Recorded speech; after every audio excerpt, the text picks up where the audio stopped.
Back with the market, right here in ET Now, let's discuss how Nippon Life's performance has been in the second quarter gone by. And let me welcome on board Prateek Jain, the CFO at Nippon Life India Asset Management on the show. Prateek, hi, good morning. Good to have you on the show. It overall seems to be a good quarter for you. Help us understand what are the key highlights, how the growth has been across the verticals.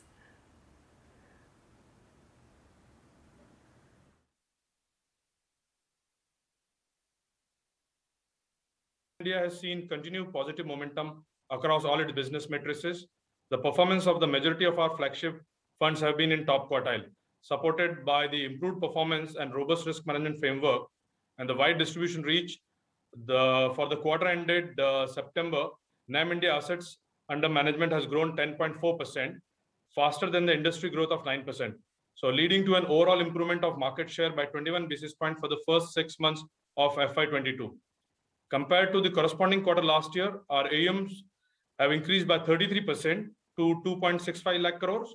Our revenue rose to about 425 crores, up 32%.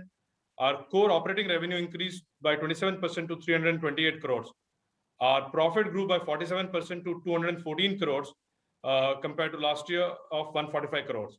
For the first half, our core operating profit, which is the key metrics which we track, rose to about 355 crores, up 58%.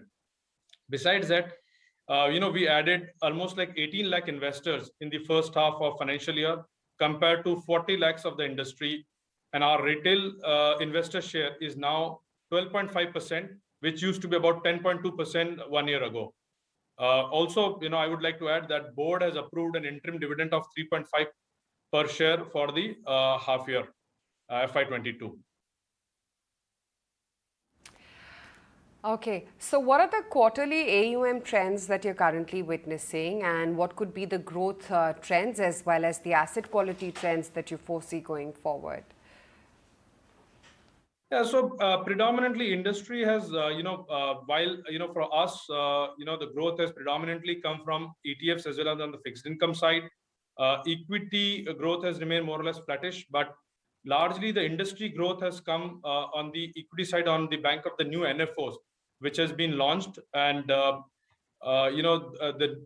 those are being at a significantly higher cost. And from our perspective, we continue to focus on sustainable, profitable growth, and we do not participate in this NFO-led equity growth.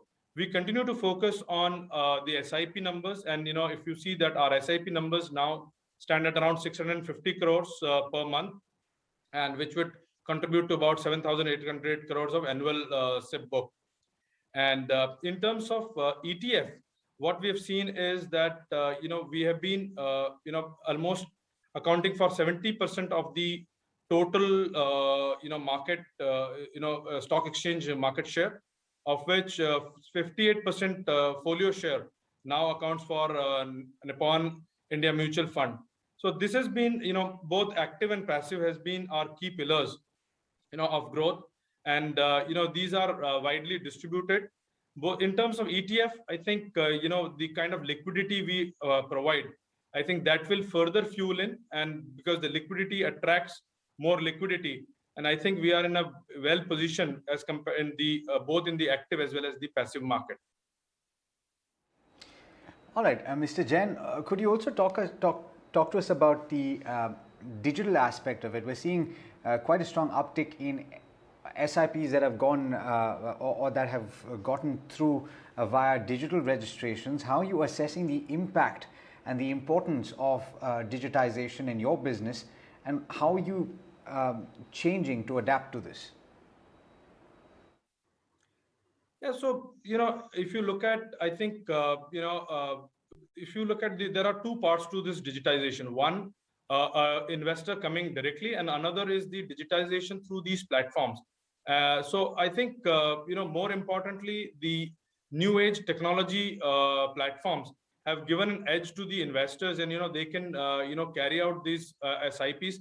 So industry has been now almost like 10,000 odd crores of monthly SIP book. And importantly, this is important to understand that while the mobility is coming to a normal, And in terms of this mobility, going forward, I think people will continue with their SIPs. I'm not sure, given the volatility, how much of that, the Robinhood trading, what we've seen in the past will continue. But I think this sustainable amount, which will come off about 1 lakh crore industry will add up to the equity AUMs. And from a convenience perspective, these retail platforms offer a convenience option for the investors to carry out these SIPs, and in a seamless manner, the money get debited to their accounts and get invested into the mutual fund schemes. All right. Could you also speak about the trends that you're currently witnessing in the mutual fund industry and the key insights that you're seeing in terms of penetration levels for your company? Which pockets are witnessing higher volumes? So I think, in terms of mutual fund industry, you have to understand that, we have 156 lakh crore money, in the banking FDs, which are earning close to about 5.5% kind of an interest.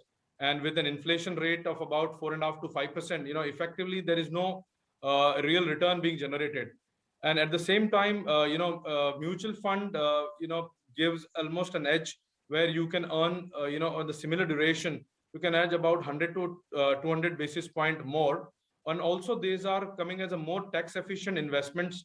Further, I think, the kind of product, bouquet which are available in the industry, the investor can choose the time horizon for which he wants to invest and also can do a long-term goal planning. So given that, I think, there is a huge amount of, growth we expect.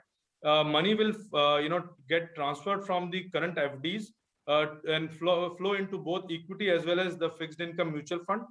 Even if you look at the international matrices, you will see that, the AUM to GDP ratio in India is about 12% compared to almost about 55%, which is a global average, and in some countries it is about 100%. So I think we have a huge headroom available. So that is one thing. On some sort of trends, I would say that there are, new players which are coming in the market. I think, that will help us in terms of further widening up of the, the AMC base. And I think from a distribution perspective, this new age platforms, will make sure that, that these products are reached to the last or the bottommost pyramid and the retail invested in smaller cities and towns. So I think, the digital, the new players which are coming in, and the, for the institutional purposes and for the HNI purposes, the passive funds are the new trends which we are emerging, and we are poised, to capitalize on, these growth opportunities. Sure. Could you also give me some color on what you're seeing in terms of penetration levels when it comes to smaller cities and towns as opposed to your top 30 cities, for instance? Obviously we have been always been focusing on, the smaller ticket size and retail investors. So today, we account for almost 32% of the total investor based in the country. We have almost 86 lakhs unique investor folio as compared to 2.6 odd crores of unique investor folios in the industry. And also this year itself, we have added almost like 1.8 million new investors as compared to 4 million investors added by the industry. So I think our penetration levels with regards to the retail investors have been traditionally been higher, and we continue to focus on that bottommost pyramid, and getting the new investors to the mutual fund regime through our distribution network. And our partners, the IFAs, have played a key role in that. And going forward, also we'll keep working towards increasing our penetration, in these for these investor class. And in terms of the B30, if you ask me specifically, we have higher penetration level of about 18% of our assets come from B30 as compared to 16% of the industry thereabouts. Sure. Also wanted to understand that, you've guided to focus on profitable growth and expanding your overall industry size. That's a very broad-based strategy. Where do you think the growth levers are really going to come in from going forward? So if you see in the last 10 years, from September 11, if you see to September 21, industry has grown 5.5x. So in 10 years, we have grown 5.5x, and I do not see any reason that in the next 10 years we will not be able to grow 5.5x. And importantly, as I mentioned that, as of today, out of that 1.3 billion population, with about 40 odd crores kind of a panholders, we have just about 2.6 crore unique investors investing into mutual fund. And also the kind of amount which has been locked into fixed deposits of 156 lakh crore. I think we have a huge headroom available for the growth. It is just that, we need to execute the right strategy, the right kind of product for our retail investors. And importantly, we have to make sure that our product reaches to the right masses.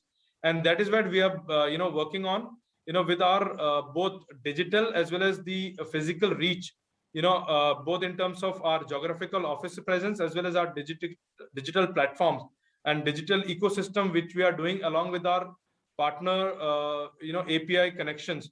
I think we are in a unique position to offer both physical as well as digital, access to our retail investors located in the nook and corner of this country.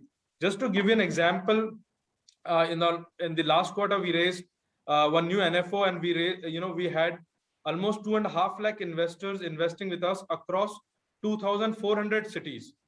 So that is what the level of penetration we have, and we'll keep working towards it.